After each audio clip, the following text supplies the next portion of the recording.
Janjimu seperti fajar pagi yang tiada pernah terlambat bersinar. Cintamu seperti sungai yang mengalir. Aku tahu betapa dalam kasih-Mu. Mari kita berdoa bersama-sama. Kami bersyukur kepada Tuhan pagi hari ini di tempat ini. Kami percaya bahwa Engkau yang memberkati kami, Engkau yang merestui ibadah ini di dalam kasih karunia Tuhan. Kami percaya oleh kasih karunia dan oleh anugerah Tuhan, maka kami yang sudah dibenarkan ini, yang sudah dikuduskan ini, yang sudah dilahirkan kembali di dalam firman dan Roh Kudus, maka kami adalah orang-orang yang pantas, orang-orang yang dilayakkan untuk masuk ke dalam takhta Tuhan yang kudus itu dan menerima kebenaran-kebenaran yang memerdekakan bagi kami. Di dalam nama Tuhan Yesus Kristus, kiranya hikmat dari Allah, pengurapan dari Roh Kudus itu turun atas kami dan bekerja di dalam kami untuk kami mengerti kebenaran, dan bukan hanya mengerti tapi juga kami dimerdekakan oleh kebenaran ini. Dalam nama Yesus kami berdoa dan bersyukur. Semua kita yang siap diberkati Tuhan sama-sama katakan amin. Puji Tuhan. Saya percaya oleh kasih karunia Tuhan kita masih bisa sehat. Tengok sebelah kiri sebelah kanan yang ada di ruangan ini, saudara. Katakan, kamu sehat? Tanya, sehat? Sehat ya, sehat, puji Tuhan ya. Semua kita oleh anugerah Tuhan sehat, tapi bukan berarti juga ada orang-orang yang diizinkan untuk melewati proses pandemi ini juga mereka tidak mendapat kasih karunia Tuhan. Tidak ya, saya tidak mengatakan demikian. Saya tidak mengatakan bahwa orang-orang yang bebas dari pandemi adalah hanya mereka yang menerima kasih karunia. Tidak juga. Sebab Alkitab juga mengajarkan kepada kita bahwa ada juga orang-orang yang menderita, dan itu juga kasih karunia Tuhan terjadi atas hidup mereka juga. Katakan amin. Pagi hari ini kita akan belajar tentang bagaimana kita bisa fokus kepada Tuhan. Pertanyaannya begini, kenapa harus fokus kepada Tuhan? Itu pertanyaannya, ya kan? Hari-hari ini saudara, dengan peristiwa besar di seluruh dunia, ya, saya mulai dari sini dulu. Kita melihat bahwa situasi, kondisi, apapun itu, sosial, ekonomi, merembet ke pekerjaan, merembet ke penghasilan, bahkan dalam dunia rohani juga merembet ke arah pelayanan, ya. Beberapa bulan gereja tidak bisa berbuat bakti secara normal dalam gedung itu. Sekarang sudah masuk di new normal. Pemerintah juga sudah mulai melonggarkan ibadah boleh, tapi dengan syarat, dengan protokol kesehatan. Ya, ada jaga jarak dan macam-macam seperti itu. Tetapi kita percaya bahwa semua tidak lagi kembali seperti dulu. Nggak bisa, sudah nggak bisa lagi. Jadi perjalanan kita, perjalanan manusia ke depan udah nggak bisa lagi seperti dulu. Jadi sudah berubah, semua tatanan dunia itu berubah, saudara. Berubah dengan satu tok, virus corona. Saya nggak bisa bayangkan, sebab Alkitab berkata juga mengajarkan kepada kita bahwa di akhir zaman ada banyak hal yang mengejutkan lainnya yang diizinkan oleh Bapa terjadi di dunia, saudara. Kita baru bicara tentang masalah virus, belum bicara masalah bencana alam, karena bencana alam juga dinubuatkan di Alkitab. Dunia kaget. Di Palu beberapa tahun yang lalu tuh gempanya kayak begitu gitu. Kaget. Orang berpikir tsunami itu terjadi di pinggir pantai. Tidak pernah membayangkan kalau ada tsunami di daratan, saudara. Yaitu di Palu itu. Gelombang lumpur itu, ombak lumpur yang menyeret orang-orang masuk ke dalam gitu. Itu nggak ada orang membayangkan seperti itu. Apalagi kalau Anda membaca Alkitab, ada satu gempa, kata firman Tuhan, yang mampu membuat pulau-pulau itu berpindah dari tempatnya. Saudara bayangin lagi. Ada lagi tentang perang, saudara. Dan ini semua merubah tatanan dunia kita. Kita baru satu nih. udah berubah semuanya. Oke ya. Nah, begini. Dalam perjalanan manusia, lalu kita mulai cari bagaimana kita bisa membentengi diri nantinya ke depan ini agar kita bisa baik-baik saja, kan begitu tuh. Lalu kalau Anda belajar, Anda baca, Anda buka, sekarang mana ya? Sekarang informasi itu bersumber dari internet lah semua lah ya. Semua sumber informasi kita dari internet. Cuma Anda buka Google, baik YouTube, baik semuanya lah gitu. Itu orang-orang mulai tampil, guru-guru mulai tampil ya. Maksudnya guru-guru kehidupan. Motivator mulai tampil, ahli politik, ekonomi ya. Itu mulai tampil, mulai kasih peringatan, mulai mengajarkan begini loh, hidup di masa depan di era new normal di seluruh dunia ini begini seperti itu ya. Nah, saya cukup bukan kaget sih waktu pertama kali dengar bahwa dampak yang luar biasa dari pandemi ini adalah ekonomi, kata gitu. Dan ekonomi ini akan berdampak 2 sampai 3 tahun ke depan. Jadi gitu. Mungkin itu kalau ketemu antivirusnya, ketemu apa itu namanya tuh? Vaksinnya itu juga perlu proses lagi gitu loh, lama katanya gitu. Nah, saya cukup tertarik dengan ada satu hamba Tuhan. Saya mulai dari sini sebelum kita masuk firman ya. Hamba Tuhan ini saya percaya dikasih karunia spesial oleh Tuhan ya. Mungkin Anda tahu lah, di internet banyak lah kita lihat ya. Ada banyak hamba Tuhan punya spesifikasi dan memang harus seperti itu. Kita akan belajar nanti juga akan sedikit menyinggung gitu. Ada hamba Tuhan A, itu memang spesialisasinya itu adalah bicara tentang keselamatan. Ada hamba Tuhan B, itu spesialisasinya itu bicara tentang bahasa, grammar. Ada lagi tentang ngerti sejarah. Itu dari dunia pelayanan ya. Kita tahu bersama-sama seperti itu. Dan jarang ada pendeta atau ahli gitu. Itu yang menguasai secara spesialis itu semua bidang, jarang. Dia pasti kuasai sesuatu. Dia kuasai satu. Pak Tong itu, kalau Anda pengen melihat bagaimana filsafat dikalahkan oleh kebenaran, itu Anda lihat khotbahnya Pak Tong. Dia spesialisasi atau spesifikasinya adalah menghantam kecerdasan filsafat dengan firman Tuhan. Karena memang dari muda dia berdoa kepada Tuhan bahwa aku harus menyampaikan tentang kebenaran yang jauh lebih mulia, lebih tinggi daripada sekedar pemahaman filsafat. Sebab kalau tidak, ya, bagaimana saya bisa menyampaikan kepada semua orang kalau Tuhan tidak taklukkan pikiran saya, karena ini orang ini cerdas banget, luar biasa. Jadi kalau Anda ingin belajar tentang bagaimana pengetahuan dunia itu dihantam oleh kebenaran dan kebenaran menduduki itu, belajar, lihatlah, dengarlah khotbah Pak Stephen Tong. Kita ini memang beda gereja, beda sinode, tapi saya coba belajar terbuka. Tapi kalau Anda pengen belajar tentang kekristenan dari adat atau dari sudut pandang dunia timur gitu loh, Anda belajar kepada satu tokoh yaitu namanya Bambang Nursena.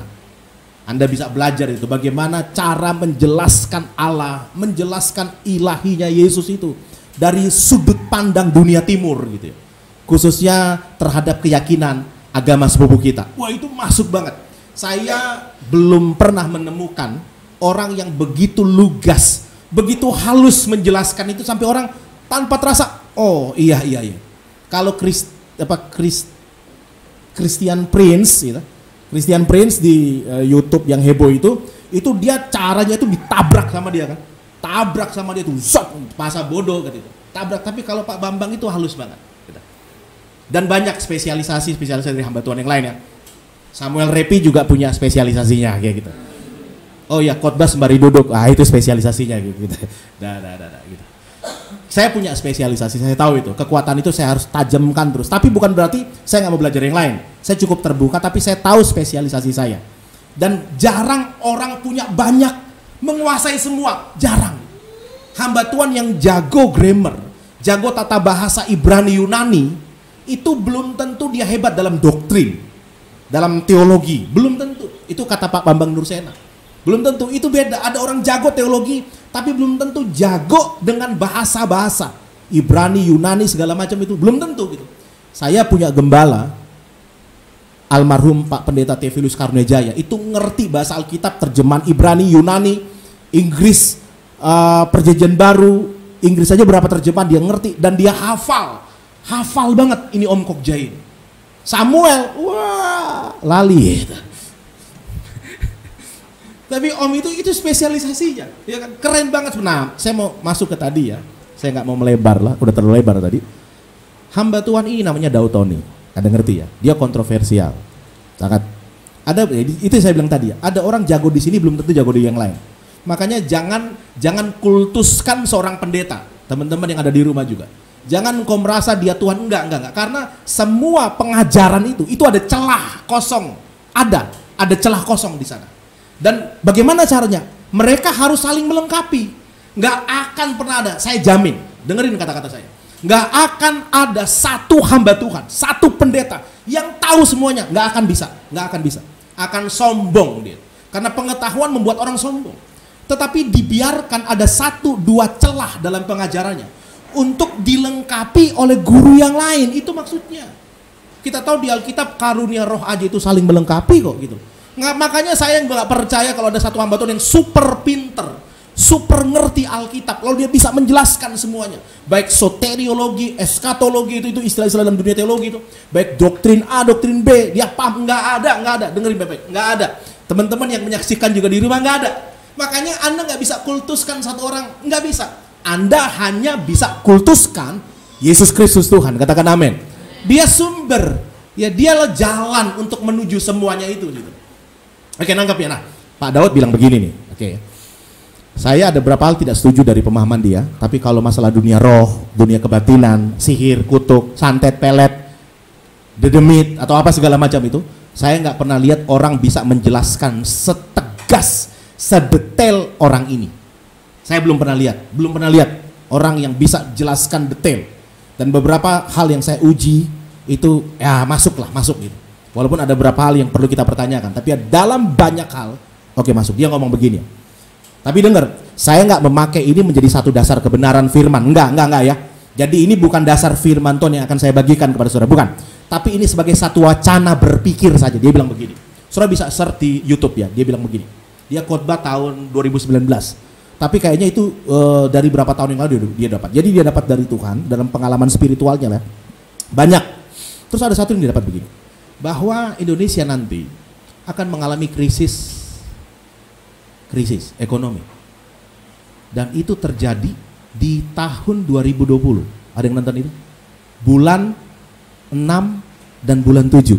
Gitu. Ini bulan apa ini? 6. Bulan 7. Ya kan dia bilang, "Jangan cari, ada. Linknya di mana? Di sini. Tertulis di sini. Itu linknya ada sini." Dia ngomong begitu. Saya kaget juga. Tapi saudara, Anda lihat ya, aneh ya. Nggak ada yang tahu kan? Tidak ada manusia satupun yang tahu tiba-tiba Januari, Februari dunia gempar karena pandemi. Nggak ada yang tahu. Dan itu terjadi nih. Nah, ada ahli berkata bukan ahli ya, ada banyak. Anda lihat ahli-ahli ekonomi berkata begini, banyak perusahaan-perusahaan kaya, orang-orang kaya dia berkata begini, uang kami Pak, ngomong ke presiden, pemerintah, itu cuma bisa bertahan 2 bulan. Itu dari bulan Februari, Maret, April. Dari Maret itu ngomong, Maret atau April udah ngomong begitu ketika pandemi. Terus terjadi PSBB di mana-mana kan. Mereka berkata uang kami hanya bisa 2 bulan bertahan. Habis itu perputarannya udah nggak ngerti lagi, cash flow-nya seperti itu. Nah, gini, menarik ya. Kok bisa? Nah, saya nggak katakan ini kebenaran. Nggak. Harus perlu diuji. Karena nubuat itu perlu diuji. Dan saudara, di Alkitab banyak sekali ada contoh-contoh nubuat itu tidak tergenapi loh saudara. Nggak tergenapi. Oh kok bisa? Iya. Ingat nggak satu ketika Yunus di dalam kuasa Allah bernubuat kepada kota Nineve. Hancur kamu.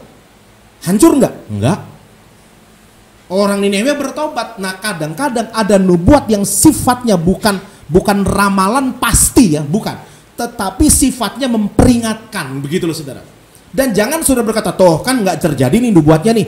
Lalu Anda bisa klaim atau bisa menghakimi itu bukan dari Tuhan. Tidak. Ada beberapa di Alkitab itu kasih tahu begini, nubuat nggak jadi. Satu ketika Nabi pernah bernubuat pada seorang raja ya, yang ada di Israel. Dia berkata, mati kamu. Terjadi nggak nubuatnya? Nggak mati. Ditambahkan 15 tahun lagi, raja itu kan ketika raja itu berpaling dia nangis. Ternyata bisa berubah gitu. Oke lah, katakanlah. Apa yang dikatakan hamba Tuhan tadi, oke, itu nubuat. Belum tentu terjadi. Bisa juga. Bisa terjadi juga. Bisa juga terjadi. Ada lagi pertanyaan, itu benar nggak? Nah, itu lain lagi konteksnya. Benar atau tidak, silakan Anda uji. Tetapi mengarah ke sono kan. Nah, saudara, sekali lagi saya bilang, ini bukan dasar firman ya. Bukan dasar firman. Cuma hanya sebagai pembanding saja untuk kita masuk. Anda lihat, oh ya, bahwa begini nih. Bahwa ke depan ini walaupun new normal, tapi nggak akan normal saja, nggak. Sekali lagi, walaupun itu normal dalam versi new, norma hidup, apa itu artinya?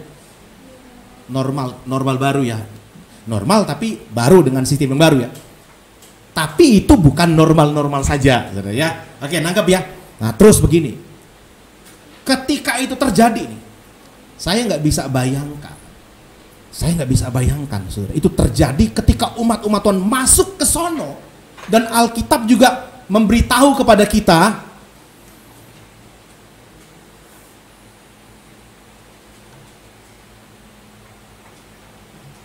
ya, haleluya. Nanti ya, nggak boleh pindah-pindah karena ada live ini ya. Ada live, jadi akan mengganggu juga pemirsa yang ada di rumah. Oke, ya. Minal aidin gitu. Mohon maaf lahir dan batin. Rumah singgah gitu. Kalau ada minum lebih enak kali ini ya. Gini. Oke. Kembali ke khotbah. Ketika kita masuk di masa itu nih, perhatikan Bebek, perhatikan. Dengar saya. Anak-anak mungkin bisa siapkan catatan biar fokus tuh. Oke. Tapi nggak usah keluar dari bangkunya, dengerin aja. Firman Allah saya mau bilang hari ini, saudara, akan mengajarkan saudara fokus kepada Kristus. Kalau Anda nggak fokus kepada Kristus, Anda lihat dunia yang seperti ini nih, putus asa, kecewa gitu. Ikut Tuhan. Ya, saya udah bilang berapa minggu lalu ya. Jangankan kita ini nih, seorang hamba Tuhan besar, sebesar Billy Graham. Kemarin saya nggak sebutkan namanya itu, sama Pak Alwis ditebak. Oh ini Charles Templeton. Oh ya gitu. Itu ya, hebat juga dia ngerti juga gitu. Kayak saya bikin ngapain sebutin nama orang juga saya sebutin Charles Templeton. Anda mungkin sopoy wong gitu, ora penting namanya gitu. Yang penting itu kasusnya kan. Kasusnya adalah seperti itu. Dia bisa ninggalkan iman, saudara. Bisa ninggalkan iman karena lihat majalah saja. Tapi itu nggak langsung terjadi seperti itu, nggak langsung tiba-tiba ketika dia lihat majalah langsung tiba-tiba dia tinggalkan iman karena digambar di majalah itu menggambarkan seseorang yang kelaparan di Afrika. Lalu dalam pertanyaan di gambar itu ada di manakah Tuhan gitu loh. Lalu tiba-tiba Tuhan nggak bener nih, masa ada orang kelaparan dibiarin sama Tuhan? Aku akan tinggalkan Tuhan aja. Ngapain gue percaya Tuhan yang seperti itu kata gitu? Nggak langsung terjadi. Karena di usia mudanya dia pernah kuliah di satu teologi liberal. Itu yang agak merusak cara pandangannya tentang kebenaran dan tentang kealahan. Nah, nanti karena dia nggak fokus lagi kepada kebenaran yang sejati, itu agak terpecah fokusnya dengan pengajaran yang lain seperti itu, maka saudara akan lihat akan berbuah nanti di beberapa tahun kemudian hidupnya dia. Nah, perhatikan saya. Saudara, di beberapa waktu ke depan semua nggak akan berjalan dengan baik. Semua nggak akan berjalan dengan baik. Enggak. Semua saya berani katakan karena ini firman Tuhan katakan bahwa di akhir zaman akan terjadi masa yang apa, saudara? Sukar. Yang sepakat akhir zaman akan ada masa yang sukar, katakan amin. Di rumah saya berkata, oh Samuel tuh ngomong masa yang sukar, bukan saya, Alkitab yang ngomong. Akan ada masa yang sukar. Iya, memang seperti itu, sukar, saudara. Nah, saudara perhatikan begini. Jangan sampai di masa ke depan, mungkin bisa terjadi di masa pandemi ini. Mungkin. Saya nggak berani katakan. Saya cuma mempersiapkan saudara saja dengan pikiran-pikiran Kristus ini. Apa yang harus kita lakukan? Fokus kepada Kristus. Sama-sama katakan, fokus kepada Kristus. Oke ya, nanggap ya. Fokus kepada Kristus. Mari kita baca ayatnya. Saya minta Indah biasa. Ini pembaca ayat handal dari generasi emas. Indah bisa tolong bantu saya untuk membacakan Ibrani pasal 12 ayat 2 sampai 3.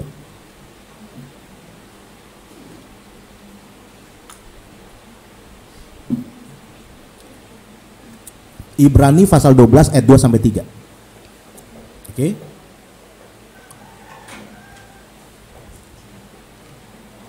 Ibrani 12 ayat 2.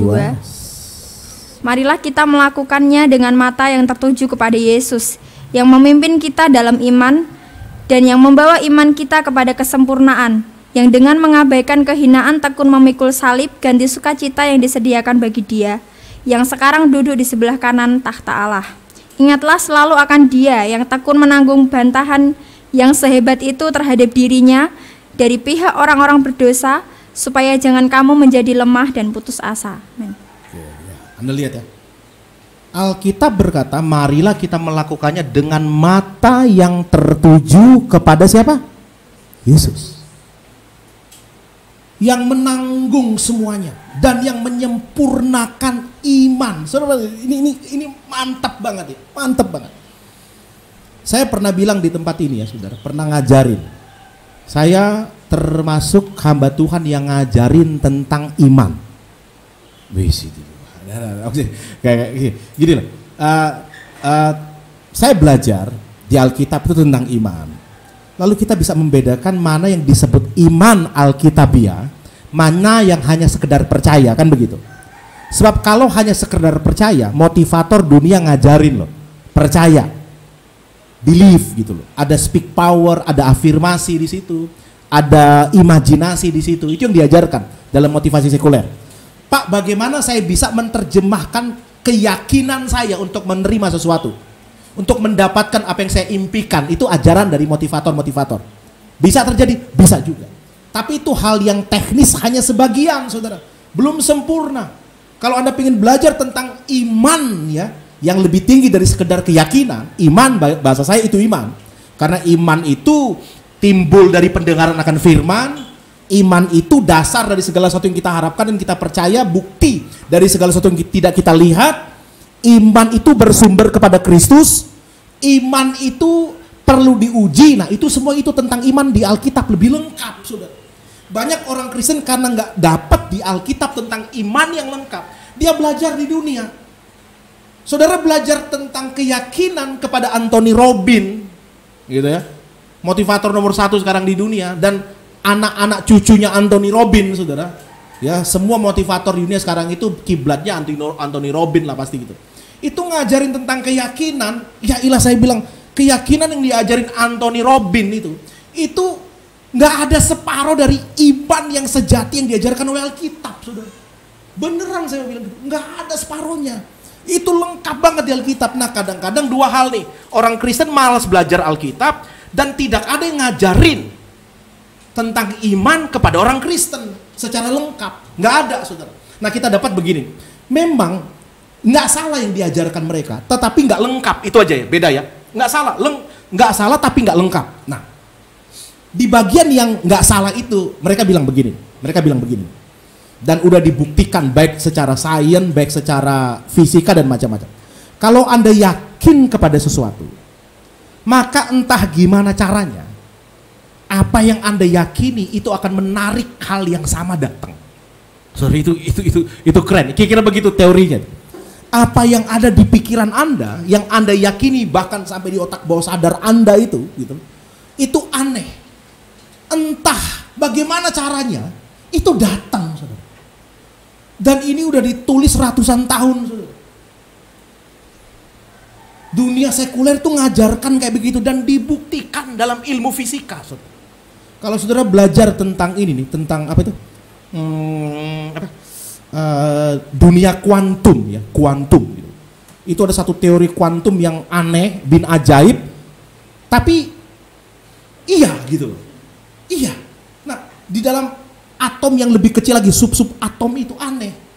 Bergerakannya itu bisa mengikuti apa yang manusia pikirkan loh. Kira-kira begitu tuh, sederhananya begitu tuh. Mereka buat satu percobaan itu, kayak atom-atom itu lebih kecil lagi, kayak cahaya ya, itu yang fotonya itu ditembakkan gitu. Itu bisa tuh tiba-tiba itu membelah diri ya. Itu kalau diperhatikan tuh enggak gitu loh. Itu aneh gitu loh. Itu mengikuti pikiran manusia. Maka dikembangkan, disetujui lah bahwa iya benar. Secara teori dalam kemanusiaan, psikologi, maupun teori dalam dunia fisika, apa yang diyakini di otak bawah sadar manusia, apa yang ada di pikiran itu menarik hal yang sama datang. Karena itu adalah energi, katanya gitu. Pikiran itu adalah energi. Nah, saudara, oke, kalau kayak gitu teorinya, bagaimana membentuk keyakinan yang kuat? Itu pertanyaannya kan.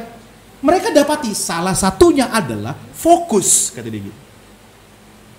Ketika gini, ketika seseorang fokus melakukan satu hal, itu imannya, yakinnya itu muncul gitu. Kekuatan yakinnya muncul. Kalau dia fokus terus di situ. Beda kalau berpendar. Saya kasih contoh ya.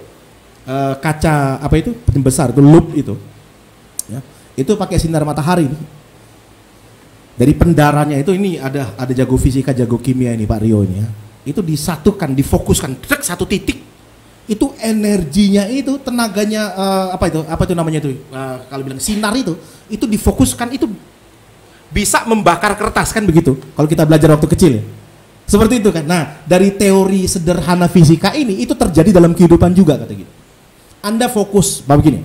Orang dibayar mahal karena spesialisasinya. Bener nggak? Betul nggak? Dibayar mahal. Kenapa? Dia spesialisasi di situ.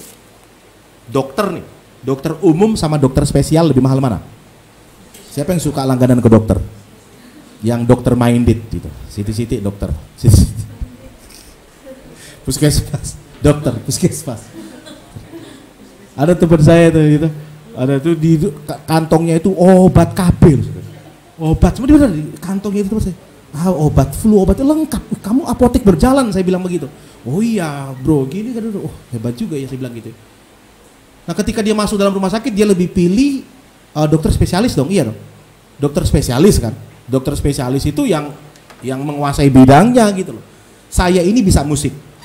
Tapi dulu dari saya udah bisa main gitar. Ini umur berapa Dika ini? 9. Saya kelas 2 SD itu usia berapa itu berarti itu? 8 ya. Saya kelas 2 SD itu baru belajar main gitar. Tapi sudah bisa kunci A SD. Kelas 1 SMP, bukan hanya gitar saya kuasai, keyboard saya kuasai.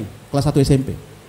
Kelas 1 SMA udah bisa main bass, drum sedikit-sedikit. Bayangin, kelas 1 SMA, kelas 2 SD sudah bisa main gitar. Saya belajar juga keyboard, saya belajar juga bass, saya belajar juga drum. Suling enggak? Seruling sakti. Enggak belajar. Karena tahu semua, saya nggak bisa spesialisasi satu bidang gitu loh. Jadi main gitar saya itu dari dulu ya kayak ngono gitu loh. Dari dulu ya kayak gitu. Saya telat juga ya. Sebab kalau begini, ini ada teorinya fokus nih. Kita mulai dari sini dulu. Fokus itu ada teorinya. Pertama kali itu yang membuat terkenal teori ini itu namanya Malcolm Gladwell dalam bukunya Outliers. Di buku ini menceritakan itu orang itu kalau fokus dalam sesuatu ya, pikirannya, semua itu difokuskan, diarahkan ke situ tuh. Aneh, bisa dikejar sama dia gitu. Tetapi untuk bisa fokus itu perlu 10.000 jam untuk bisa jadi spesialis. Jadi Anda belajar fokus ya kepada satu bidang nih. Untuk Anda jadi ahli di bidang itu perlu berapa jam? 10.000 jam. Anda ahli nonton drakor bisa ngerti, itu baru 100 jam belum ahli. Baru 100 episode belum ahli. Padahal satu episode berapa ya? Berapa menit? 1 jam itu. Dia bilang begini, lalu orang bilang dia penemunya, bukan. Penemunya itu namanya Anderson Erickson gitu loh. Dia buat buku, adalah satu buku itu, Science of Expertise gitu. Jadi dia ngajarkan begini. Dia yang pertama kali memunculkan teori itu, walaupun nggak sepenuhnya tepat ya. Tetapi dimasukin orang, oh iya ya. Kalau kamu ingin ahli dalam satu hal itu 10.000 jam kamu harus. Kalau kamu pengen ahli, bukan cuma kayak saya nih. Bukan cuma kayak saya main gitarnya gitu. Tapi main gitarnya sampai ahli itu. Kayak Wah, ahli banget. Itu di YouTube itu ada ahli itu main gitar fingers itu. Namanya apa? Alibata ya. Itu ahli banget itu. Itu kalau pengen belajar main gitar sampai segitu itu, sampai ahlinya 10.000 jam. Itu kalau 7 jam satu hari, 4 tahun di buku. Kita membutuhkan waktu 4 tahun. Belajar gitar 7 jam satu hari. Teman saya itu jago main gitar 4 jam satu hari. Satu hari 4 jam dihabisin. Jago memang dia main gitar. 7 jam 4 tahun ahli kita. Kalau 1 jam dibutuhkan 28 tahun. Jadi kalau nonton drakor 1 hari 1 jam, 28 tahun kamu bisa kuasai itu drakor itu. Kalau baca Alkitab 1 jam 1 hari ya, kamu bisa kuasai sampai ahli Alkitab itu perlu 28 tahun. Lah kalau cuma 1 menit 1 hari gitu loh. Kapan kamu bisa kuasai firman? Ya kan? Makanya saya bilang gitu. Belajar hal yang rohani cuma itu perlu ahli, memang perlu ahli. Khotbah pun sebenarnya nggak gini, saya bukan orang yang terlalu teoritis banget ya, harus akademi, enggak lah gitu. Tapi minimal belajar gitu. Berkhotbah itu ada tekniknya, belajar gitu. Nah kalau pengen jadi ahli, 28 tahun kalau 1 jam 1 kali. Khotbah kan 1 jam ya. Nah kalau Anda tiap hari khotbah 1 jam aja, itu perlu 28 tahun pengen jadi pengkhotbah kayak Stephen Tong. Makanya ada waktu-waktu yang lain yang digunakan sama dia untuk belajar gitu. Anda pengen jadi ahli usaha nih. Kan ada orang itu nggak fokus nih. Ngerjain apa? Multi level marketing. Bisnis kuliner gitu loh. Ya ada ikan, melu ikan gitu loh. Nyelam dia gitu loh. Apa semuanya diikutin sama dia gitu loh. Ini nggak mana bisa jadi expert kita di situ. Nggak akan jadi ahli kita di situ gitu loh. Satu aja dikuasai. Makanya saya dalam bidang ini udah ini aja udah gitu. Pelayanan kita udah. Saya nggak mau mengambil peran atau pemahaman seorang Pak Stephen Tong gitu, enggak. Saya cuma tahu aja oke. Tapi saya spesialisasinya bukan di situ. Khotbah saya di lain gitu. Kasih karunia misalnya gitu. Ya, iman misalnya sedikit-sedikit gitu. Tentang ya, pelayanan kita lah. Apa itu? Kasih agape. Ya pelayanan kita ini. Makanya kan nama kita adalah pecahkan roti, menangkan negeri. Kalau saya disuruh bahas ini 1000 jam oke saya. Karena saya kuasai ini loh. Dari tahun 2001 kita pelayanan ini. Dan bukan hanya 7 jam, 24 jam gitu. Masa nggak kuasai pecahkan roti menangkan negeri? Kuasai saya. Jadi kalau bicara tentang anak jalanan, bicara tentang apa PMKS dari sudut pandang firman Tuhan, kuasai saya. Betul lah. Karena expert ya. Dilatih berulang-ulang kali. Nah saudara begini, dari sini dulu kita belajar. Dalam dunia kehidupan itu orang mengorbankan waktu sedemikian untuk jadi ahli. Masa saudara dalam dunia kehidupan, dalam dunia kekekalan tidak mau jadi expert? Alkitab berkata, mata yang tertuju kepada Kristus itu fokus. Nah untuk bisa fokus sama Kristus, sampai Kristus itu hidup dalam dirinya, Tuhan cuma minta, tidakkah kamu sanggup berjaga-jaga berapa jam? 1 jam saja. 1 jam saja. 1 jam untuk bisa expert. Dan itu perlu berapa tahun? 28 tahun untuk kamu expert, ahli tentang gambar Kristus dalam diri kita. Tapi kita bersyukur nggak perlu 28 tahun karena kita ada Roh Kudus yang mengajar kita. Katakan amin. Itu Alkitab ngajarin. Ya kalau Anda belajar secara akademisi, secara fisikal, untuk belajar teologi memang begitu. 28 tahun betulan gitu. Pastor ya, saya kagum sama teman-teman Katolik itu. Untuk jadi pastor apalagi yang tingkatnya serikat Jesuit itu. Wow, itu puluhan tahun sekolahnya. Puluhan tahun sekolahnya, nggak kayak teolog-teolog Pantekosta itu yang nggak sekolah tiba-tiba udah sarjana gitu loh. Tapi gini. Tapi kan saya belajar Pak. Asal Anda bisa membuktikan, iya, kayak pisang ya. Pisang nggak perlu ngomong dia pisang. Oke? Pisang nggak perlu. Gue pisang lo nggak perlu. Orang cuma buka, tes, makan. Yes, this is a banana gitu lah. Ini pisang, betul gitu. Anda oke lah. Tapi kita perlu gelar, di dunia perlu gelar. Tetapi ketika orang kupas, pisang loh, gelarnya pisang. Pas dibuka, jebret. Telo busuk sisan gitu. Nah, untuk bisa expert seperti itu dulu kita belajar ya, secara fisikal seperti itu loh. Nah, lihat ya. Apa untungnya? Apa sih manfaatnya? Coba baca lagi, Indah, Ibrani 12 ayat yang kedua. Baca ayat yang kedua dulu. Marilah kita melakukannya dengan mata yang tertuju kepada Yesus, yang memimpin kita dalam iman, dan yang membawa iman kita kepada kesempurnaan, yang dengan mengabaikan kehinaan takut memikul salib. Cukup sih. Perhatikan, yang pertama, iman kita itu sempurna. Itu kan keren. Orang dunia udah membuktikan bahwa keyakinan yang kuat itu bisa menjadikan apa yang Anda harapkan kenyataan, saudara. Ya, kita pernah lakukan itu di rumah singgah dulu ya. Ya karena ada salah satu guru The Secret itu dia pernah tulis begini nih. Aneh, dia gambar satu rumah berapa waktu yang lalu ya. Tiba-tiba berapa tahun kemudian dia dapat itu. Karena tiba-tiba di ruang kerjanya itu anaknya main-main sesuatu, anaknya masih kecil ya. Tiba-tiba dibukain ada satu gulungan gambar, terus anaknya keluar. Dia gulungan gambar apa ini ya? Dia buka sama dia itu, wow, itu John Asaraf namanya itu, penulis bukunya itu. Buka, wah ini yang gua gambar 14 tahun lalu gitu. Kok jadi dalam kehidupannya dia gitu. Itu yang difokuskan itu jadi, kenyataan beneran jadi gitu. Nah, ketika seseorang fokus kepada Kristus, mengarahkan pandangannya kepada Kristus. Orang Kristen itu begini ya, orang Kristen itu kenapa imannya itu nggak kuat-kuat? Karena yang dilihat oke Kristus, tapi yang lain juga dilihat sama dia.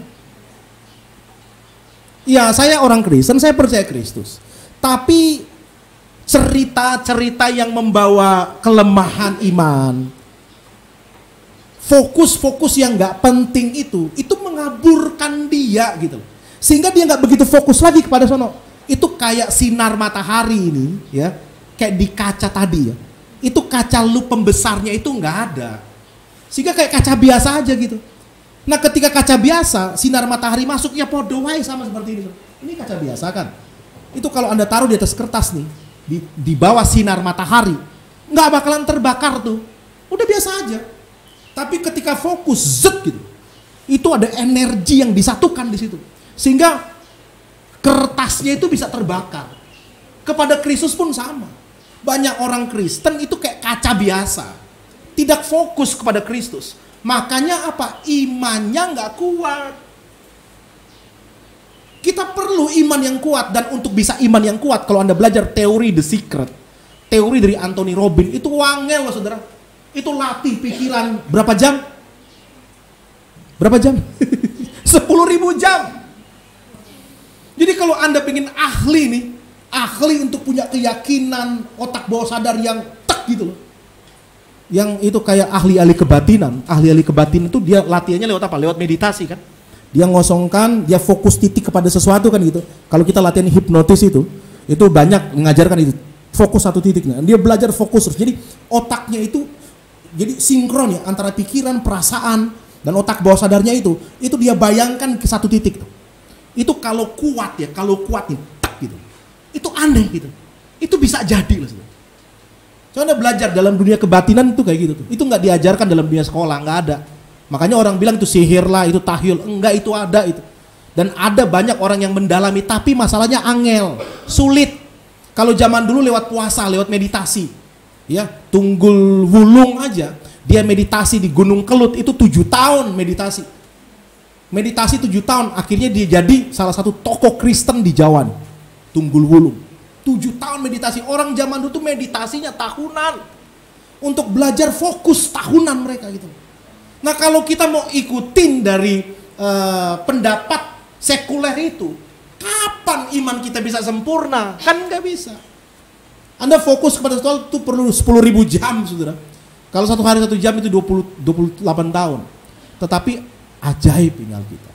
Ketika mata seseorang memandang kepada Kristus saja, gitu, maka imannya disempurnakan. Katakan amin. Keren dah. Keren iman. Saya kasih contoh. Satu ketika Petrus kan rasul iman. Kalau Yohanes itu rasul kasih. Petrus itu rasul iman. Ya, Petrus satu ketika sang rasul iman ini. Waktu mereka dalam perahu dengan bersama teman-teman murid yang lain, waktu Yesus jalan di atas air, itu si rasul iman itu berdiri, dia tampil. Dia bilang, kalau engkau Tuhan, suruh aku jalan di atas air. Jalan Petrus di atas air. Bener jalan Petrus di atas air. Dia fokuskan, jalan di atas air. Ketika dia lihat gelombang nih, langsung imannya goyah kan. Imannya goyah, maka gelombang itu akan makan dia. Perhatikan, perhatikan. Ini gelombang nih, hari-hari ini akan ada gelombang besar. Gelombang besar. Ketika Anda fokus kepada gelombang, maka gelombang akan menelan hidupmu. Nangkep sekali lagi ya. Fokus kepada gelombang, gelombang telan Anda. Jadi ketika Petrus lihat gelombang, hilang fokusnya kepada Kristus, ditelan. Tapi apa yang Petrus lakukan?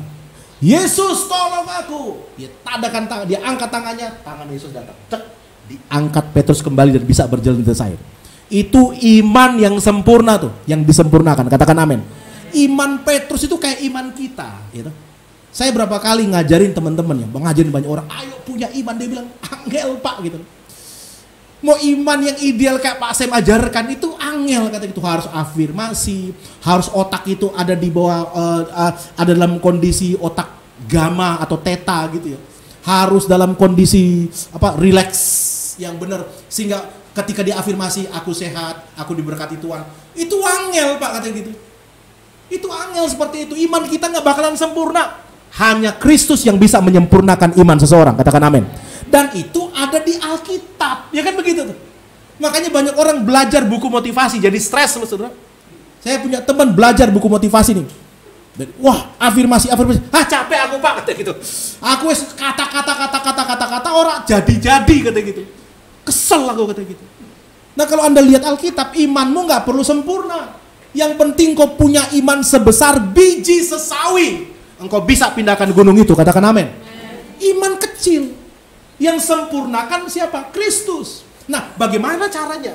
Pandang Tuhan. Pandang saja kepada Yesus. Dia yang penuh cinta. Pandang saja kepada Yesus. Saya punya iman. Gitar datang. Nggak datang kan? Nggak datang.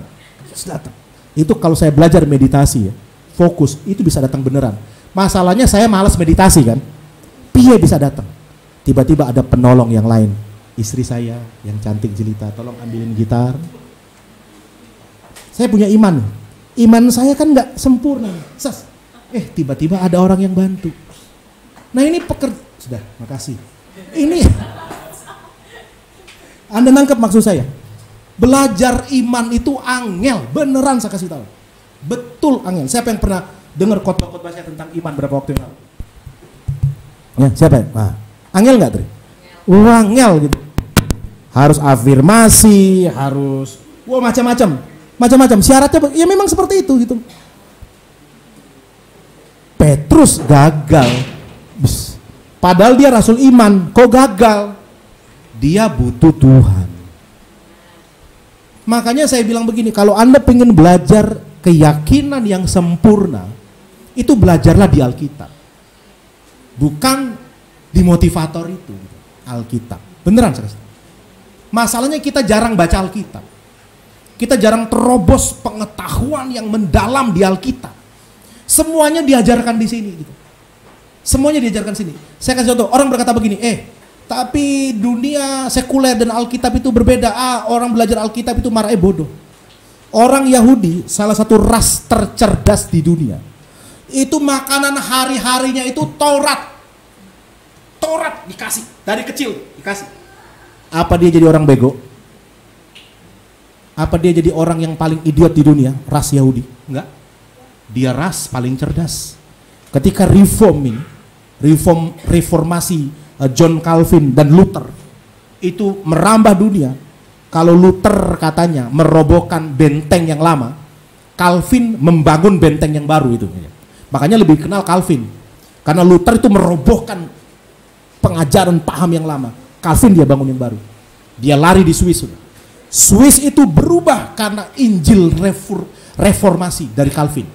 Calvin ngajarin Injil itu super rumit. Anda belajar Institutio, itu bukunya tebal segini nih. Saya kira seorang teolog harus paham teologinya Calvin. Beneran. Itu rumit. Tapi orang Swiss, orang-orang reform pada waktu itu diajarin rumit gitu. Mereka belajar gitu. Mereka menciptakan jam paling rumit di dunia. Nggak ada yang bisa ngalahin jam Swiss. Nggak ada. Nangkap nggak maksud saya? Orang kalau bilang, alah firman Tuhan kuno. Enggak, firman Tuhan lebih maju daripada zaman kita sekarang. Katakan amin. Kalau Anda pengen maju samanya, Alkitab berkata apa? Takut akan Tuhan permulaan segala pengetahuan. Saudara. Maka saya bilang ini relevan banget.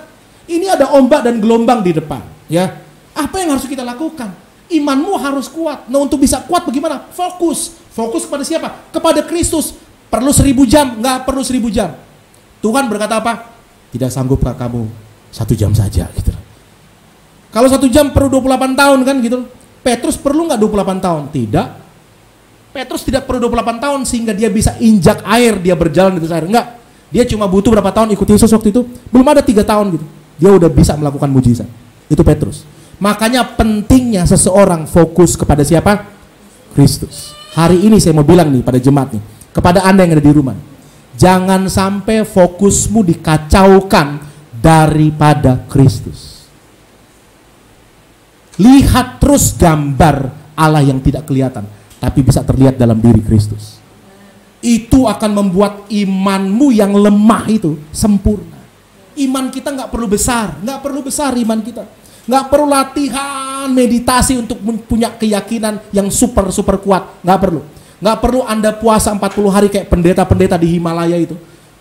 Tapi batin mereka kuat banget loh, beneran. Karena mereka bisa tahan lapar gitu selama berapa lama gitu. Makanya kadang-kadang ada orang puasa mutih kan, ada orang sampai sekarang itu makan nasi putih terus ya. Nggak mau makan nasi kan? Ada kan? Sudah berapa tahun dia tuh? Sudah berapa tahun ya mbah ini? Batinnya kuat loh saudara. Kuat bener. Tapi mau sekuat apa coba? Menghadapi ombak gelombang di dunia yang gak habis-habis. Itu seberapa kuat benteng batin kita. Hancur saudara. Saudara perlu Kristus. Perlu Kristus. Iman Anda perlu Kristus. Hari ini kalau Anda jarang tersungkur di hadapan Tuhan, lalu engkau berkata, Tuhan aku butuh kekuatan, aku butuh dari Tuhan, aku butuh pertolongan. Kayak Petrus itu ya, Petrus, Tuhan tolong aku. Kalau kita jarang kayak begitu, ini orang-orang Kristen yang diombang-ambingkan, bukan hanya dengan pengajaran dunia, tapi dengan situasi dunia. Ayat yang terakhir, ayat yang ketiga indah.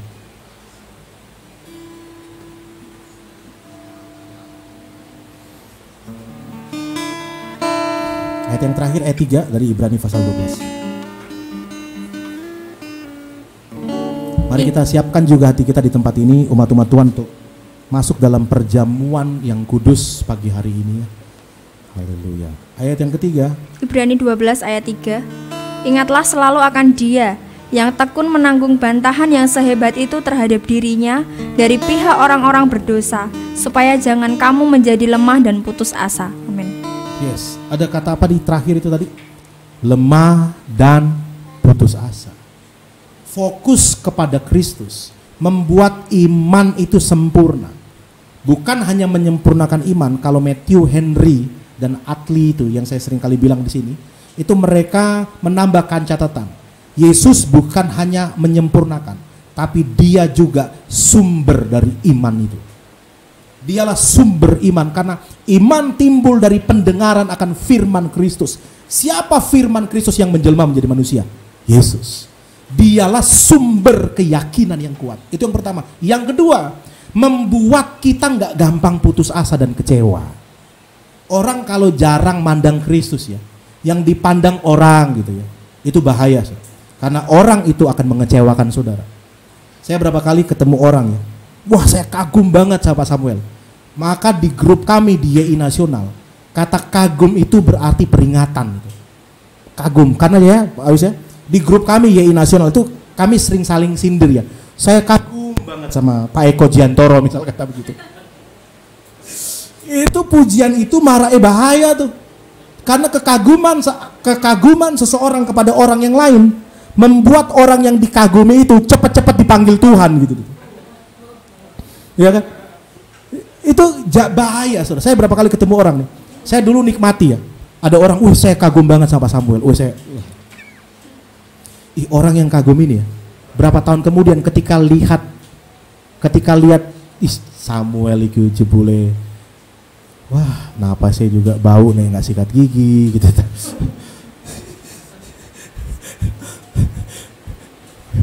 Terus ternyata keringetan kayak ngono, wah ternyata kayak gini. Dia yang paling kecewa, utama. Saya beberapa kali lihat, ada sahabat-sahabat saya yang pertama kali datang seperti, saya kagum banget Pak. Saya mau lihat, itu dia yang sekarang saya nggak ngerti kemana. Saya bilang, ayo Pak ikut ibadah, wah saya sibuk. Oh, banyak banget alasan. Udah dia yang dulu bilang sama saya begini, saya tidak akan tinggalkan Pak Samuel. Pak Samuel menjadi saudara saya loh, kata dia gitu. Ya, ketawamu kayak mudeng ya deh. Tapi mungkin dia yang paling kecewa lihat saya gitu. Maka kadang-kadang saya hati-hati kalau ada orang kagum banget sama saya. Bahaya. Jangan. Kamu kagumnya kepada Kristus karena Kristus tidak pernah mengecewakan kamu, katakan amin. Bahkan sekelas Charles Templeton yang tadi aja, itu ketika di usia tua hidupnya ya, seorang wartawan datang sama dia, tanya, ya saya tinggalkan iman saya nggak mau percaya kepada Allah. Sebelum wartawan itu keluar, wartawan itu tanya begini, tapi bagaimana pendapatmu tentang Yesus? Seorang Charles Templeton yang murtad dari imannya aja, dari agama ya, ketika dengar Yesus nangis langsung dia gitu. Nangis, sedih dan nangis itu. Aku mengenang dia, aku kenang banget pada dia. Tapi ya sudahlah, nggak usah diomongin lagi. Masih sempat menyisahkan dalam dirinya pribadi Yesus. Karena semua orang, kalau Anda belajar Yesus di Alkitab itu ya, nggak ada yang mengecewakan dalam dirinya, nggak ada. Dia ketemu orang nih yang akan dihukum mati, dirajam mati. Dia bilang, ada yang juga bersalah sama dia, lempar batu di perempuan ini. Nggak ada yang berani lempar kan? Itu perempuan datang sama Tuhan. Diperkirakan dialah Maria Maria Magdalena. Diperkirakan seperti itu. Lalu dia juga, bisa juga dikatakan dia itu. Ada beberapa ahli berkatakan dia. Ada lagi wanita tunasusila datang sama Tuhan, dia pakai rambutnya dengan minyak narwastu kan. Nah, itu baru Maria Magdalena. Itu sepakat semua. Tapi ada juga yang nggak sepakat, itu Maria Magdalena. Kenapa mereka? Karena mereka orang-orang berdosa ini. Itu ketemu Tuhan, disambut sama Tuhan. Nggak ada kecewa dalam hidup mereka. Makanya saya bilang begini, teman-teman generasi emas, kita itu akan ada ombak besar di depan. Bukan hanya perkataan Doutonito, bukan hanya perkataan ahli ekonomi, tapi kata firman Tuhan. Akhir zaman, masa yang sukar. Saudara begini, fokuslah pandanganmu terhadap Yesus. Lihat Yesus aja, udah gitu. Makanya Luther itu dengan sola scriptura, sola fide itu mengubah tatanan teologi dunia itu. Sola fide, sola gratia, sola scriptura, soli deo gloria itu. Empat jalan utama yang dicetuskan oleh Luther dan Calvin. Itu dimulai dari apa? Sola Christus. Jalan Kristus dulu, baru dia membawa kepada empat hal. Teologi aja ngaku sujud di hadapan Kristus. Semua dunia sujud di hadapan Kristus harusnya. Demikian juga mari kita bangkit berdiri bersama-sama.